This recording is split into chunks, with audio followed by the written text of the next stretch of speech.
Today's episode is sponsored by Thanks for the Ride, a comedic book of short stories written by Carlos Osuna. It's a satirical book that provides a comedic point of view on certain situations. A girl running a successful lemonade shop only to find out that the top isn't as great as it seems. A cockroach who discovers a whole new world only to be met with a undesirable response. A promising law student speaking to God for the first time. Everyday lives are met with everyday challenges that can either make or break the people involved with them. Go ahead and check it out. The link is in our description. The book is available digitally as of right now and will be available for a physical copy on September the 2nd. For more information, follow Carlos Osuna on Instagram at Carlos Osuna BMT or on Twitter at Carlos_BMT. Please follow us on Instagram at IsimoPod, ISIMOPOD. Email us at isimopod@gmail.com. Like and subscribe our YouTube channel. Leave us a voicemail at 920-ISIMO-HIGH. That's 920-474-6644. We'll read it on the show. Give a shout out or a question, and you can initiate a conversation on Isimo. Leave us a review on Apple Podcasts. Enjoy the show. Oh.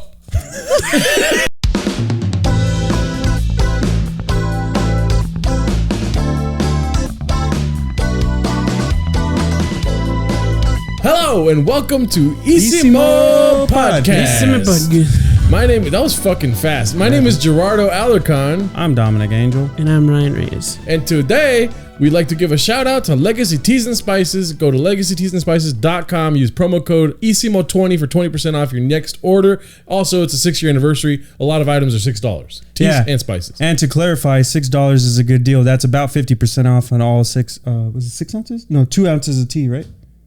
Yes. Anyways, how are you guys doing today? I'm doing great, dude. Tight. Doing good. We just made a sketch for the first time. Yes, I loved it. We took our own. We popped our own sketch cherry. That was weird. I was in the You made it shower weird. when that happened. I was excited, and then you made it weird. Yeah, we made Dominic think that he needs the shower just so he won't be involved with the sketch. I mean, my feelings are hurt, but I also got to use your fancy conditioner. I thought you were going to say, but they're clean. It's not fancy. My conditioner's not fancy. It's the fucking Aussie conditioner. Yeah, I was trying to make you look good and sophisticated. You can't make this look this good. Dude with the Rocco's Modern Life t-shirt? this guy right here that farts every episode? Okay, and anyways, I showed you guys a song that I made for you guys. Yeah. What did you guys think of that song? I liked it. Yeah. I did too. I kind of want to play it right now for the viewers that did not get a chance to catch the live stream. Yeah, let's do it. Let me go ahead and pull that out right now. Nope, that sounded wrong. Here's the song I made for you guys.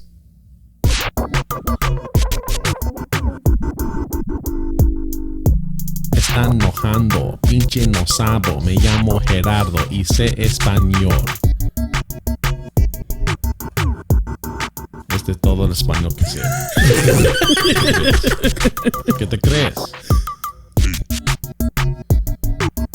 Fíjate bien, Ryan y Dominic, hay que aprender en español. Pinche no sabo. Turn off again. Pinche no sabo. Pinche no sabo, están enojando. Me llamo Gerardo y sé español. I was here until 3 a.m. doing that over and over. Pinche no sabo. Anyways, so today, what are we talking about? Dominic? Therapy, fool. Oh, really? So aggressively. Yeah, let's get into it. I've been going to therapy for about a year now. I think I just hit my anniversary, but I haven't been paying attention. And it's been like a really great experience for me. And it's something that now the more that I do it and the more that I work on myself and Yourselves? Did I say that? Yes. Right. The more that I work on myself. He goes to therapy because he has multiple voices. Yeah, in my head. Okay. Sorry. It was a bad joke. Some people suffer from that. Yep. No, it's something that I believe I'm passionate about, and I think I encourage and support everybody that to make this decision. Yeah. To not just therapy or like some form of therapy, something that helps them get better, become not even a better person, but be your better self. Mm-hmm. That's what it's all about. Yeah. I dig it. What about you, Ryan? I have some interesting, a lot of my therapy came through my diagnosis. So I saw more specialists than a regular therapist. Yeah. I mentioned in the previous episode, like we did try going to a child therapist when we were really little, and it didn't work out 100% because I kept pissing him off. Oh, I thought you were gonna say you kept pissing in the kitchen or something. No, that's not my story. No. Well, how did you piss him off? Oh, I mentioned in the last episode. I couldn't stay focused. I wasn't actually like. For me, I was just there to play games because that's what he would let us do. Yeah. And I just like use it as free time. And my mom and my therapist got frustrated because like he'd be trying to get me to interact and I wouldn't focus. They're just using the wrong techniques. Yeah. Like different people need different things. And like, you know, for kids, a lot of times they want it to be like play. There's a thing called play therapy. Mm-hmm. So it's kind of like to distract them, to get them to relax, to open up. And to make it not seem so scary and not like they're in therapy. But for some people, it's just like that doesn't work because you have hyper focus, right? Or something? Yeah. Oh, okay. So for me, to be fully transparent, we tried to record this episode like twice already. Yeah. Right? It's a heavy topic, right? Yeah. I went to therapy once and I loved it, but it's not for me. I have different forms of therapy. I go to AA and I'm a stand-up comic, right? So when I go to AA, I try not to talk at all. It's just like, what is it called? In AA, they call it, and I don't even think I'm supposed to say that I go to AA, but I don't really care. It's a free country. So many people say it. I mean, Yeah. Me llamo Gerardo, y soy no sabo. So, anyways, in AA, they say, counter activity or something like that. So you try to do what you usually don't do. So in AA, I don't like to talk. I don't like to share. I like to just sit there, you know, because when I first started going, I would always try to share. I would create jokes in AA, not, you know, consciously, but like something I would say was funny and I'll be like, oh shit, let me try that at Chatterbox tonight.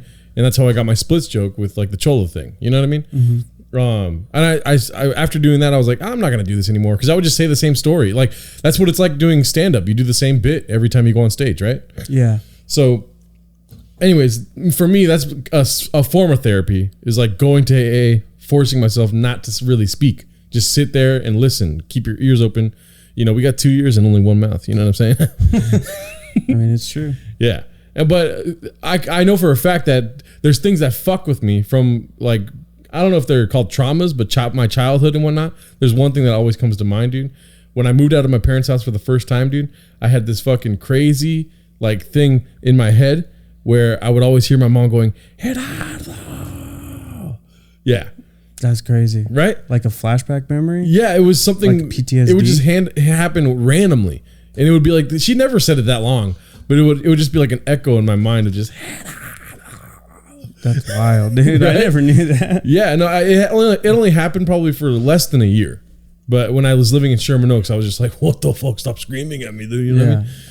I mean, the easy thing to say is that is definitely rooted in trauma. Yeah. But I know a lot of, as language develops and as more people go to therapy and as more people figure these things out, there's a lot of words that people roll their eyes at because and also it can be people can, once you start going to therapy, I've had to be careful of this too, is you can become condescending because you be like, that's just trauma. You got to deal with it. You got to unpack it. You got to, work through it and all that stuff.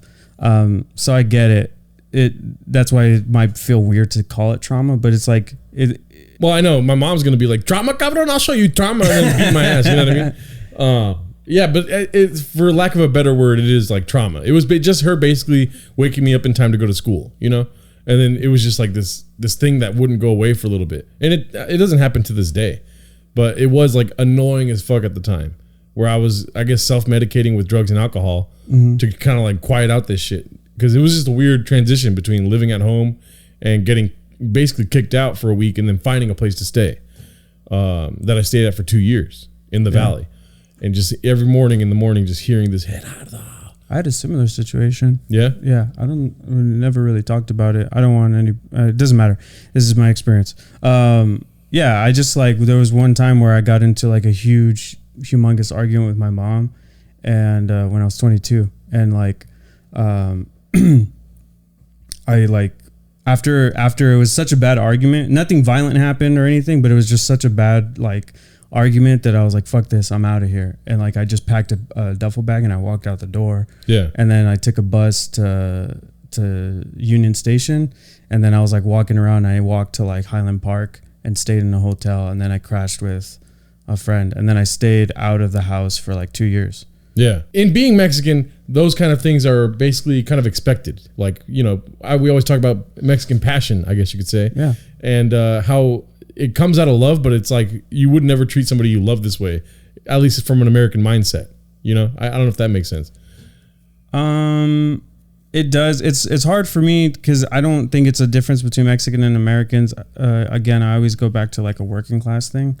But I definitely understand that back to machismo culture, and you know, we have examples like the fucking belt clip about our dad's belt, like was one of the biggest clips that we had. Like people, it resonates with people. Like it's an expected thing, it's a common thing, and it's often downplayed of like certain traumas, child or hitting kids, kicking people out, fighting all the time. Hit stuff like that. And to mention that clip again, it's kind of like you're stuck between a rock and a hard place, because it is kind of therapeutic for us to all laugh about it, and like because we're older now and we don't really want to share that sentiment with our children. Yeah. But then at the same time, you have other people telling us that why are you normalizing abuse? Yeah, that was something I did want to touch on. Yeah. Because I feel like people misunderstood what we were doing with that clip. Like, one, it's a way of like, you know, I don't want to speak for everyone in the group, but I feel like none of our parents are bad people. None of them are evil people. It's just this thing of like things, you know, evolve over time and stuff is just out of date. And I think it's one of two things. Is one, us trying to cope and maintain a relationship with someone that we do genuinely care about. And we know that for the most part, they've always had our best interest in mind.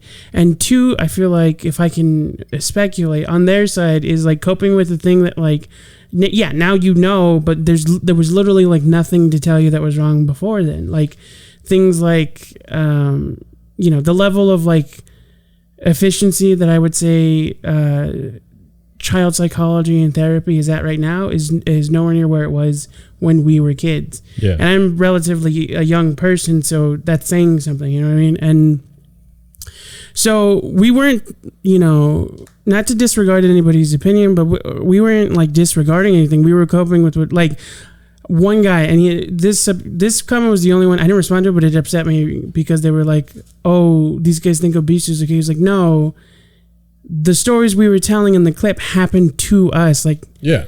If it was up to us, no, we would not let that happen. Like if we could change it, we would. Anyone would.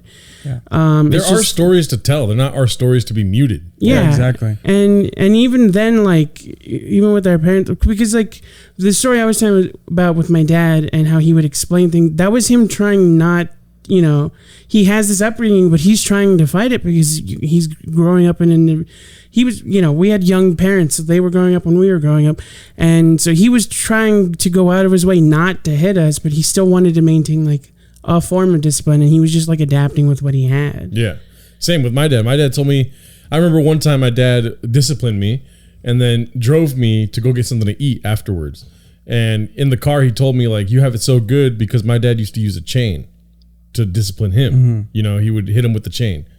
Yeah. And it's just like at the time, even when I was in the car, I was thinking to myself, like, what the fuck, dude? You mean like that's the next step, dog? Like, what, like, I don't know. And it's weird because when you're a kid too, you don't know you're doing something wrong. You're just living. I would have said like doing things wrong is cheeky. It's fun. You know, It's what kids are supposed to do.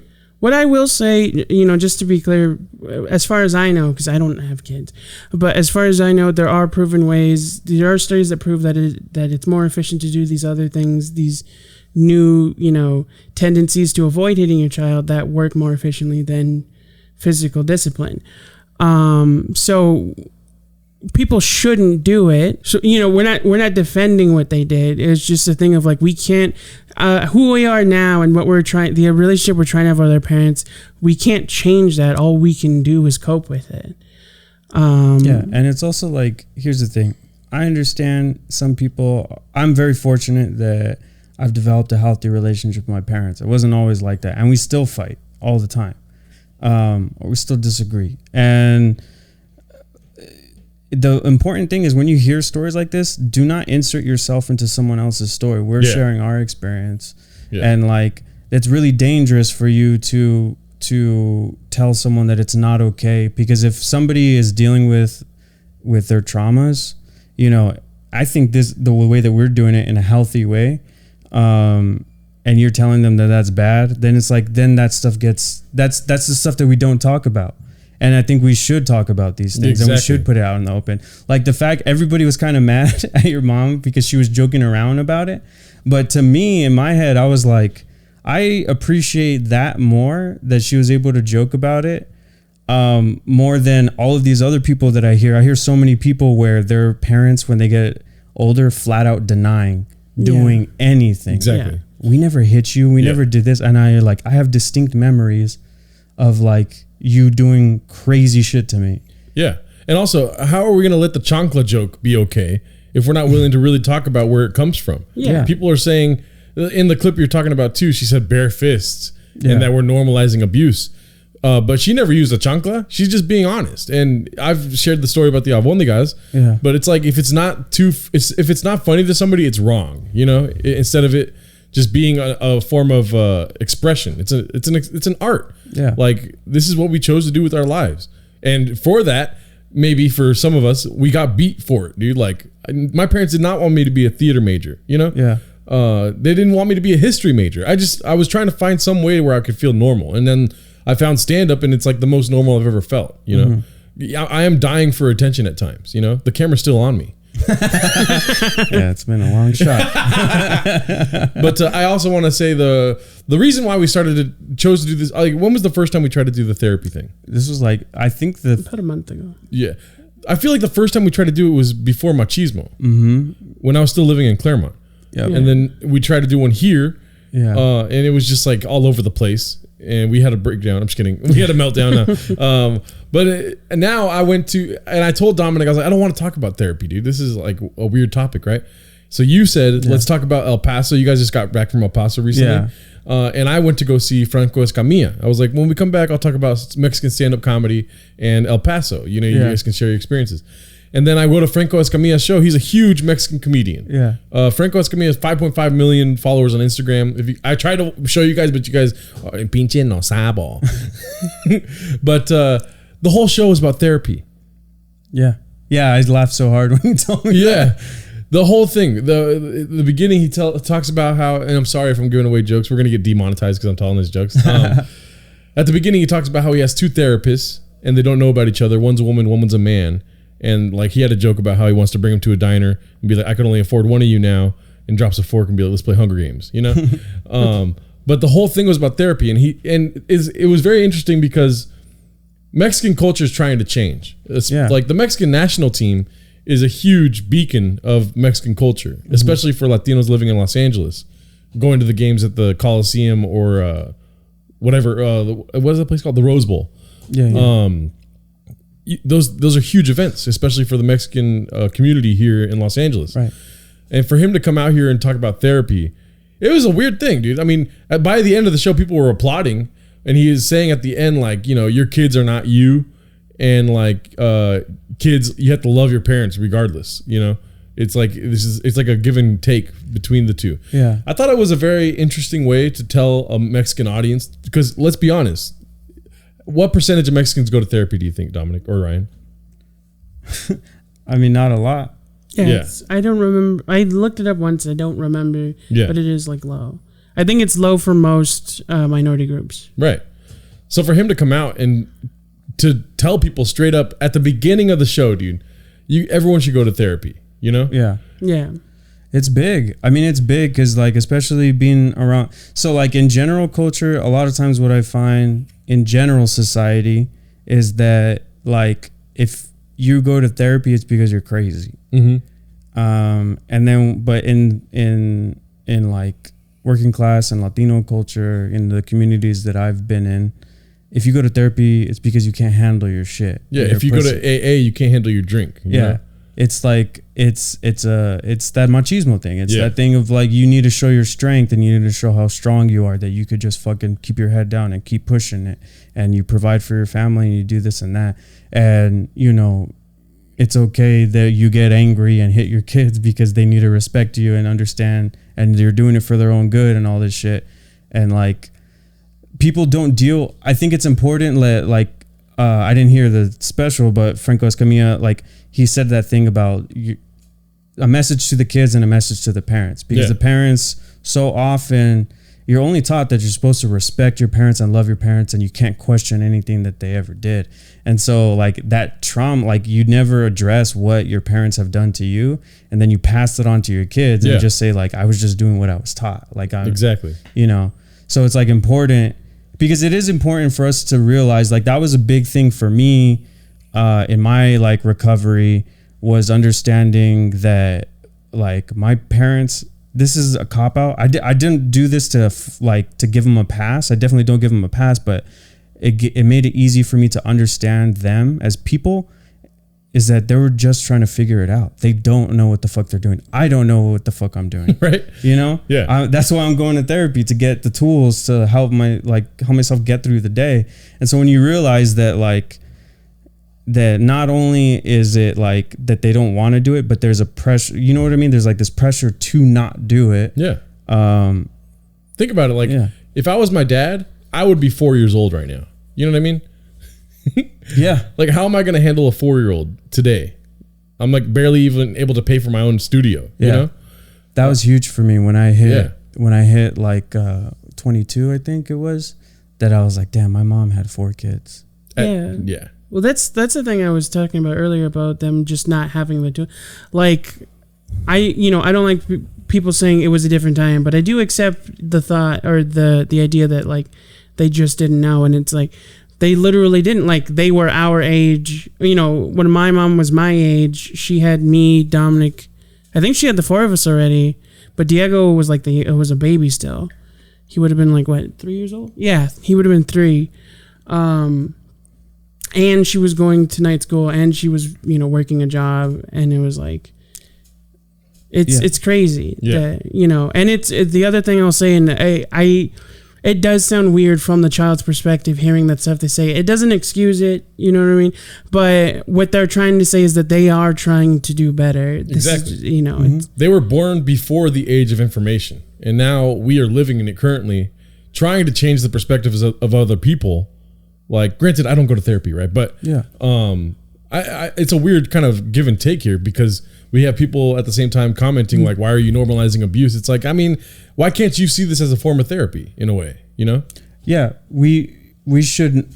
It's not normalizing its abuse, it's normalizing discussions around it. Yeah. Like, here's the thing, is that right now everybody is realizing their traumas, and everybody is when you first start going into recovery, you put up a guard because you're focused on yourself. So like everything feels like you have to be very strict, and like you can't take things lightly. You can't let things pass. You have to be strong with everything. So when you talk about abuse, you have to be stern, and you can't excuse it. And we're not excusing it, but it's like, you can't talk about it in a funny way. Yeah. Otherwise it normalizes it or diminishes it. But it's like, no, like we should normalize. Like when I started talking about my depression, my goal for depression and anxiety is to be boring. I don't ever want to hear this heartfelt, like brave, like, oh, thank you for talking about this. Thank you for discussing this. It's so amazing that you guys are doing this. It should be normal. It should be like the same thing about me being depressed should be the same as it saying that I had a cold last week. Mm-hmm. It's the same thing. It is normal. We're humans, and we all feel these things, and we all go through these things, and it's just part of being a human. Yeah. Yeah. No, go. For me, it was also a thing like therapy as it's designed. First of all, one, therapy doesn't work for everyone in its current form. But 2, sometimes there's like bad therapists. Mm-hmm. But I would say the biggest 2 things, in my opinion, that you get from therapy are an understanding of what issues you like. It's understanding, and it's how to communicate that understanding. So even if you're not going to therapy, to at least go out of, you can still learn about these things. You can still try to understand what other people are going through. Like that's the biggest thing as someone who's neurodivergent. For neurotypical people, like if you want to support us, one, you don't have to look for some big charity that's like on Channel 5 or whatever I don't watch regular television anymore. Yeah. Whatever Fox or whatever. I didn't want to say in that way, Don't get but stuck on the channel. that's very distracting.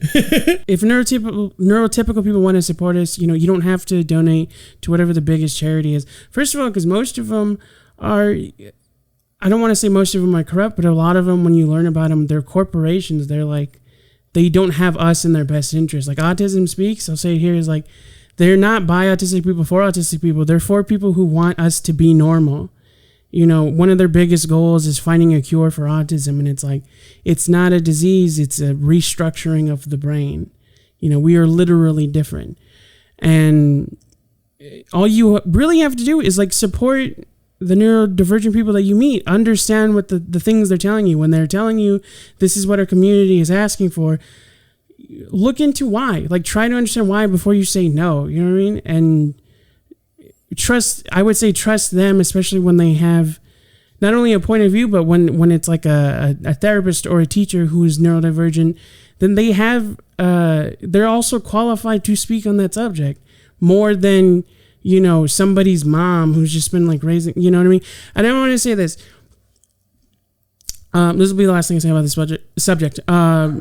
Parents or caretakers of people who are neurodivergent, I 100% respect and understand the things that you go through when their symptoms are debilitating. That does not make you an expert. That makes you an expert on your situation. And that doesn't disregard people who have lighter symptoms. Like, that's why I fight the terms high functioning, low functioning a lot, because they're relative. They're arbitrary. You know what I mean? A kid that doesn't speak is considered lower functioning than I am, even if he can like do math and like draw. And I've met kids that are nonverbal that fucking do magic and know how to engineer. They just don't form sentences. That's like, it's so, try to understand past your situation in order to support the community as a whole, not just yourself. Yeah. Yeah. I mean, something along those lines is like us making this podcast. For instance, right? Mm-hmm. When we first made the podcast, it was basically something for us to do creatively in the middle of a pandemic, right? Right. But the fact that it's a weird like chemistry of people saying how much they needed to hear this shit, and it's just us talking, Yeah. It's a weird form of relatability, Maybe somebody that has a neurodivergent child hears that and is like, yeah, I've always thought that, but I didn't know it. You know what I mean? Mostly with Mexican subjects, like, yeah, my mom beat the shit out of me for not eating albondigas. You know what I mean? Like, whatever it is. Or if it was tripas or something, Yeah. And that's something that I still struggle with wrapping my mind around, dude. Because in a way, this whole podcast is like a fucking group sex fest of relatability. Worst way to put it, but still. Yeah. Well, that's the thing. I mean, that's one of the things that I love about the podcast. And that's one of the things I love about listening to podcasts. Yeah. Right? Because you feel like you get to connect with other people because you're with yourself all the time, right? And you're always in your head and you're always thinking these thoughts. And after a while, you start to think that your thoughts are reality. And reality is not your thoughts. Feelings are not facts. Feelings are not facts. Right. So it's like, that it was one of the most important things that I learned through going to therapy and through and working on myself and reading stories and listening to lectures was like, you feel whatever your deepest, darkest secret is, whatever the thing you're most ashamed of, or whatever the thing that haunts you, like not just shame, but like the thing that is hurting you the most, and you feel that you're alone. Like when you start talking about it and you start to realize that like, so many people have the same experience. Yeah. We are all connected. Like we're all living the same thing. I mean, we might be going through the minor details might be different, but we're all experiencing the same thing. So to say that is not to minimize your experience, but it's to say like, it's okay. It's normal. Yeah. You're not a freak. You're not pathetic. You're not a loser. Yeah. None of that stuff. You're normal. That's with being an alcoholic. When I went to Alcoholics Anonymous, at the first meeting I went to, the feeling I got was crazy because I don't know if I spoke about it before on the podcast, but how much I just identified with everything people were saying. Mm-hmm. And then my sponsor was suggesting that I look for the similarities and not the differences. And it was very hard to find any differences before even hearing that statement. Yeah. And the fact that I always thought that I was special. Like nobody could smoke as much weed as I can. Nobody can get as crunk as me, foo, you know what I mean? Yeah. And nobody can handle their shit as good as me. When really I wasn't able to handle anything. Nothing was really solidified in my life. Right. And then feeling people with their shares how I felt the same exact way. Yeah. And then realizing that I'm not really that special, dude. Like we all have the same exact heartbeat, you know, Yep. as an alcoholic. And the same kind of like inability to stop when we should, you know? Anyways, that's my perspective of like relatability at least. No, for sure. Yeah, it's like, sorry, you know, it doesn't matter, because that's the biggest thing is like you found something that allowed you to understand what you were going through and allowed you to communicate that better. Like that's, you know, I was just reiterating what I was saying before. Is like, that's all, you know, therapy really is. And that's like really all you need in order to interact with people. Like, Yeah. Just understanding and communication. Straight up.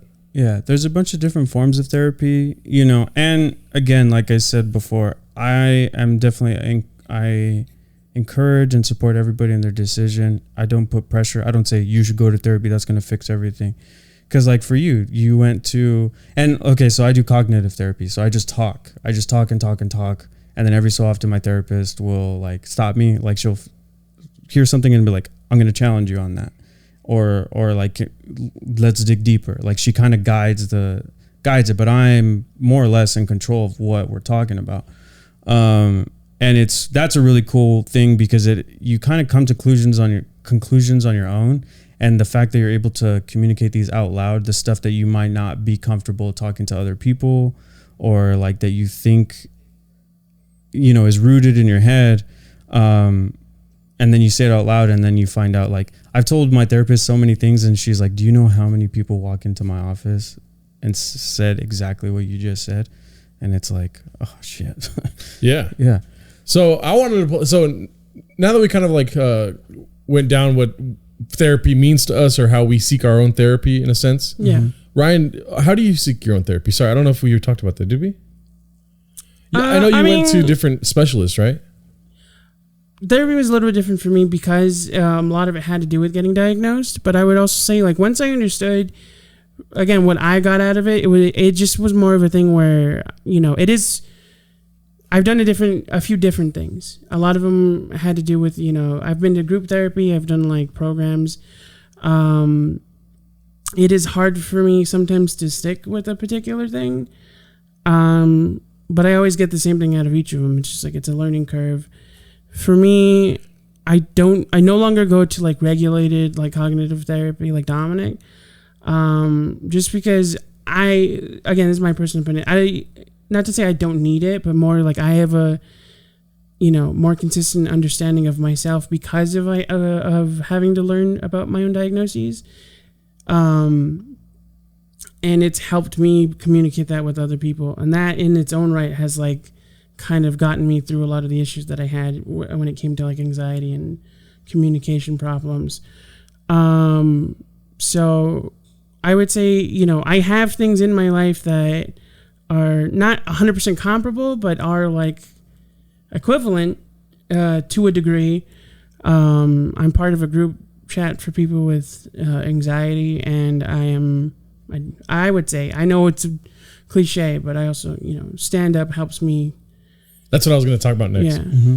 So before we go into, I'm great at segues. before we go into the game I want to play, Yes. how is stand up, I guess, therapeutic? Because at the end of Franco Escamilla's set, he was like, "This is my therapy," and I was like, "Get off stage." I'm just kidding. But I'll start if you want. But for me, stand up in a way, the stream of consciousness and being able to connect thoughts has always been hard for me. I feel like when I was growing up, I would get stopped a lot. So the fact of the matter of you being on stage by yourself and not really depending on anyone is my form of therapy. I've always been an artist. I've played guitar since I was 13, was an actor in high school, and it was very dependent on other people. And I found struggles with that. Me and Miguel talk about it all the time. Why don't you do something by yourself? You know what I mean? Doing podcasts now, like having to work with other people has always been hard with me. So my therapy in stand-up is literally just doing something by myself, you know? Yeah. Whether it's writing a joke or it's working on something and, you know, having those arguments with myself on stage or off stage, bombing, holding myself accountable, you know? those kind of things I find to be therapeutic to me. What about you guys? Yeah, I mean, comedy is definitely therapeutic. Like, there's no better feeling than doing well on stage. Yeah. And there's no worse feeling than doing worse, but it kind of drives you to do better. But for me, comedy, the reason why it feels so good to me is because once I figure out a joke, whenever I'm performing at a show, like it's I get to present my, I don't want to say my best self, but my most intentional self.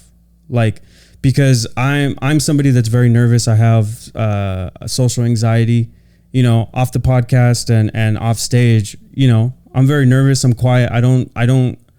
It's hard for me to meet new people, to talk to new people. But on stage, one of the things that I love about it is that I get to express exactly what I want to say with confidence. And then I have that 12 minutes, 20 minutes, if I'm lucky, to just fully express myself without question. Yeah. And I don't have to think. I just do it. And then, and it's kind of like my release. Yeah. And Ryan? Yeah. Same thing, really. It's another, medium. It's another focus to help you kind of like understand yourself, learn how to communicate that understanding.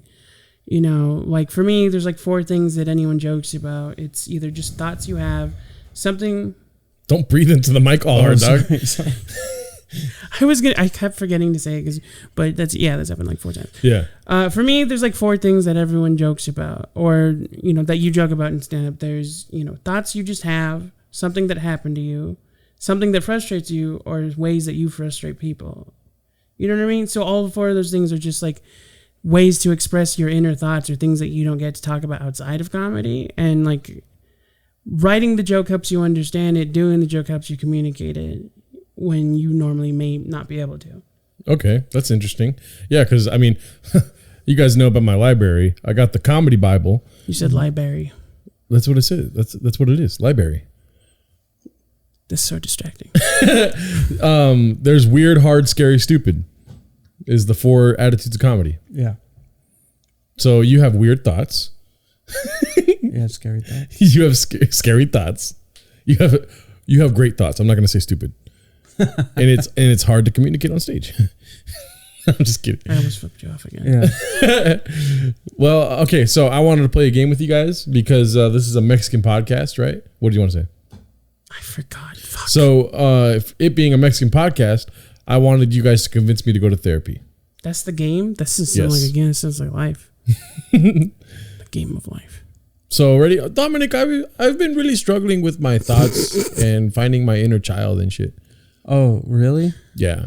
But That's fuck hard. therapy, dude. Therapy's stupid. Oh man, why do you not like, what is your attitude towards therapy? Because I've been going for about a year now. It's been great. Okay, yeah, no, I don't even like therapy. Have you done it before? I did it once and I walked out like mad because it made me cry. No, it's your turn. Go. What made you, what upset you? What were you talking about? I went in there and I just started crying and I was like, what the fuck is this? And I left. Okay. To work with. I know. I'm trying to go along. Okay, my bad. Okay, my turn. Go for it. Ryan, I've been really sad recently. You should go to therapy. What? Therapy. Go to therapy. What is therapy? It's help, homie. It's help you understand why you're being so sad all the time. Yeah, but like, is that God and shit? I don't like God, dude. God's stupid. Are you hard food? Only hard foods go to therapy. Hard foods go to therapy. Yeah, you know who fucking loves therapy? Who's that? Tony Soprano. Oh, no, he didn't like it. Stop breathing in the mic. Not at first, but it helped him. He went the entire show, didn't he? No, he didn't. Last season, he did not go to therapy.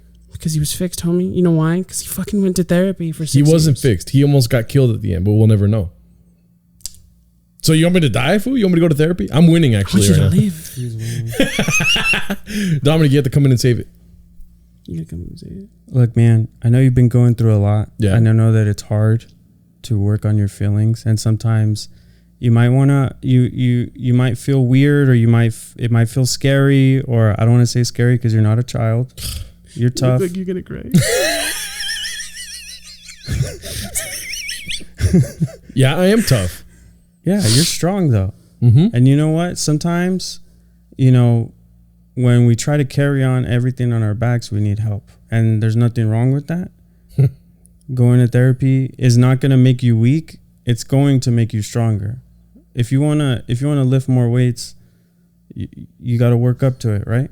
What? If you want bigger muscles, you got to lift weights, Yeah. and you got to keep going. And that's all this is going to do. It's going to help you work on carry that weight. But you don't know me, fool.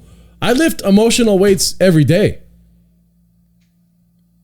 Yeah, but it looks like you're collapsing. I'm not collapsing.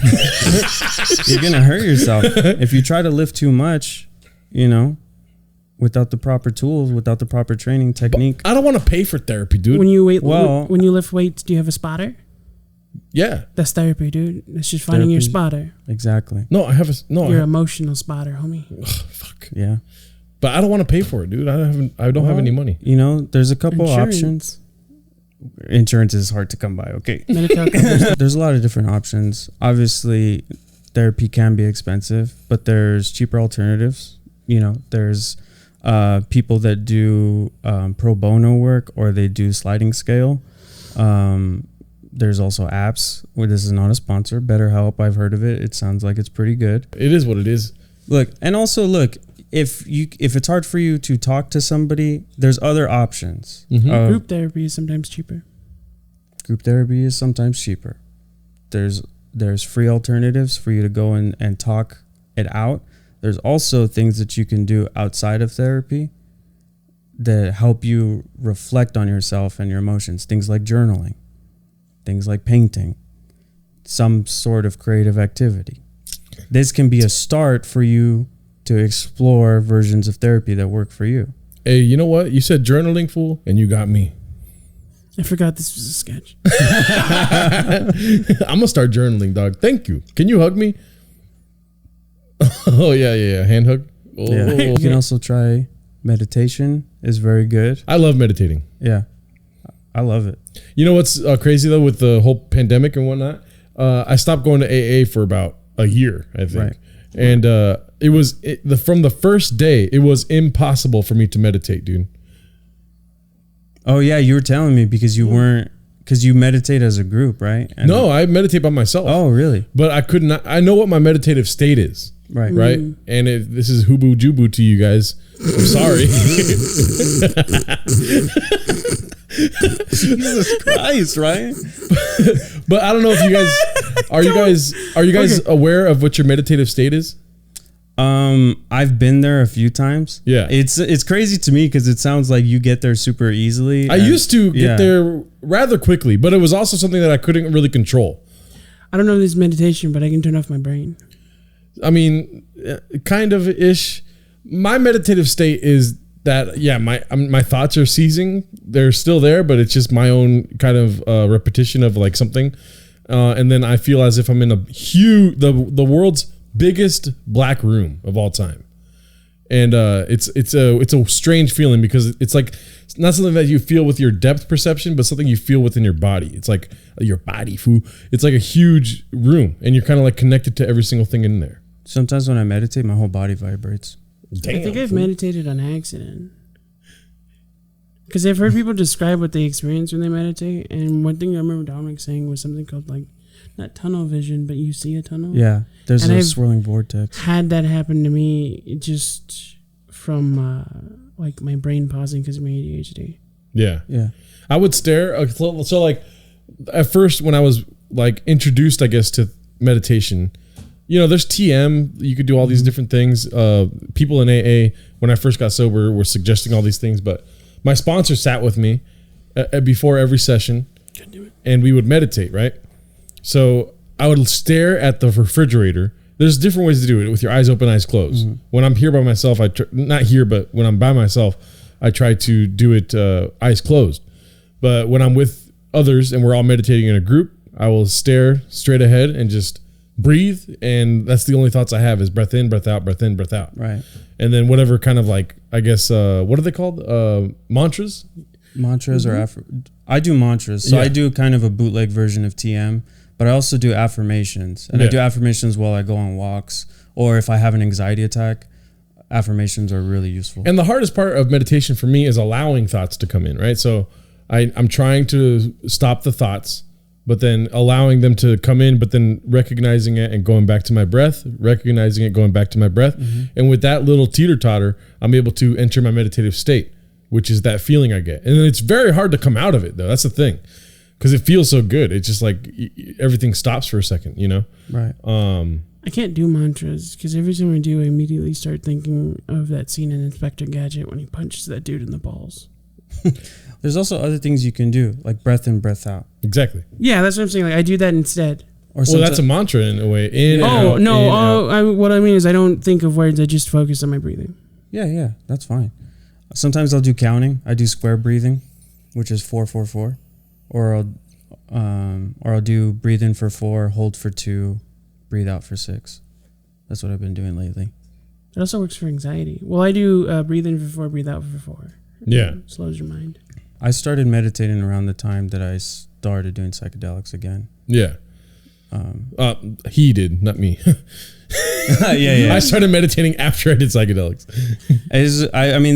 I started meditating right before I did psychedelics, which, you know, I'm only speaking for myself. This is one thing in terms of psychedelics, plant medicine. I don't necessarily encourage everybody to do it, but I support anyone that's doing it to try to work on themselves. Yeah. If you have an intention, I don't recommend it, and I'm against people using it recreationally. Otherwise, but you're gonna do what you're gonna do. Yeah. You know, I don't do it. I do it maybe once a year. Yeah, I'd say the one time I would suggest people not to do it is if they don't want to do it. If you don't want to do it, then don't do any psychedelics. Yeah. If they're forced to do it somehow, that's terrible in my mind.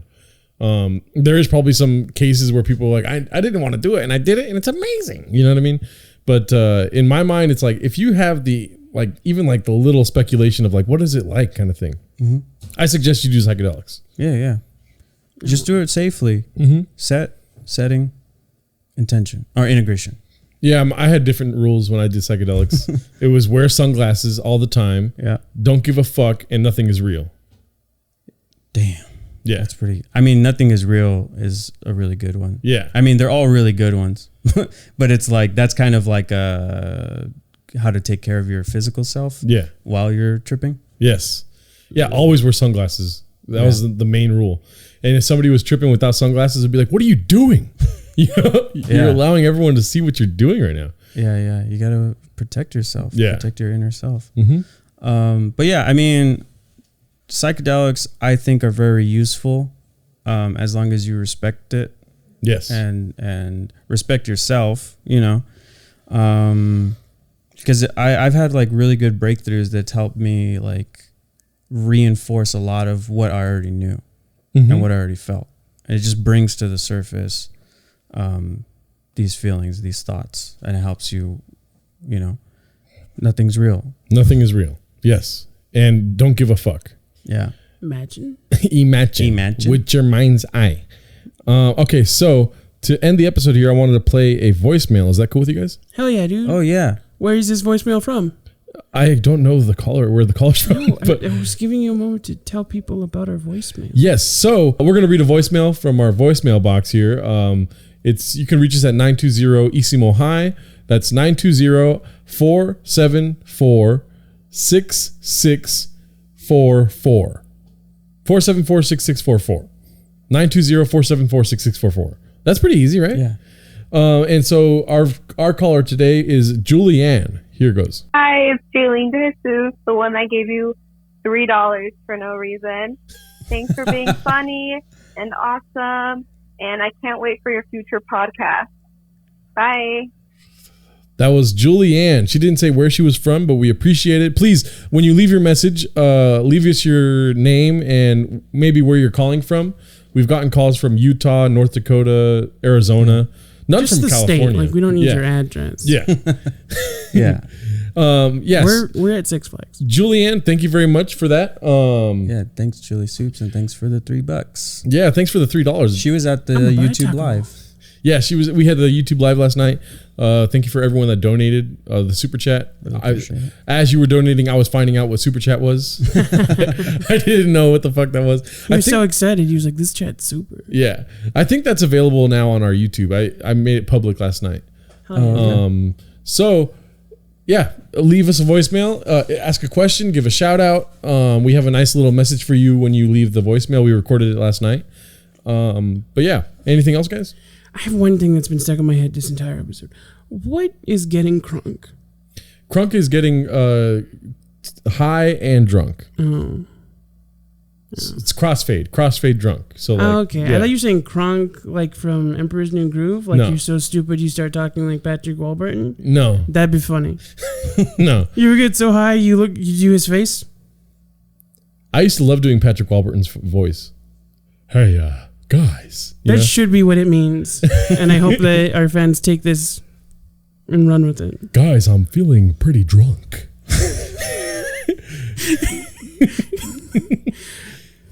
Can you do No. his voice? No. Oh, you kind of did it right now. I do like a TikTok version, some impressionist that I copy. It was like, "Hey Peter." That's it. I can't really do it. Hey, Peter, I'm getting really twisted. So that was bad. I should have stopped while I was ahead. Anything else, Dominic? Yeah, I mean, just to reinforce what we just said, everything that you're going through, it's okay. You're normal, you're fine, and you'll get through it. You know, I encourage you to seek therapy or to seek some form of assistance, whatever you think will be useful. And it's not easy. It takes a little while. It takes some searching. You know, you might not get it the first try with the first person, but if you're able to, keep going and talk to people and ask for help. And thank you for watching. Yeah. Yeah. When he said, last joke, I swear, but when he said to reiterate everything we just said, I thought he was going to go, everyone should do drugs. Oh, we were no. talking about getting crunked. Anyway. Anyways, so that's been Isimo. My name is Gerardo. Please follow us on Instagram if you haven't already. Like and subscribe to our YouTube channel and leave a comment to let us know what you thought. Call us at 920-474-6644. Write it down. Isimo High, 920 Isimo High. That's the, what is it called? The acronym? The hotline. Oh, the acronym. Yeah, whatever it is. If you can, please leave a review on our Apple Podcasts and follow us on Spotify, and email us at isimo@gmail.com. Thank you very much for everyone that's listening. My name is Gerardo. Just that twice. I'm Dominic Angel. And I'm Ryan Reyes. Don't fly. You see my podcast.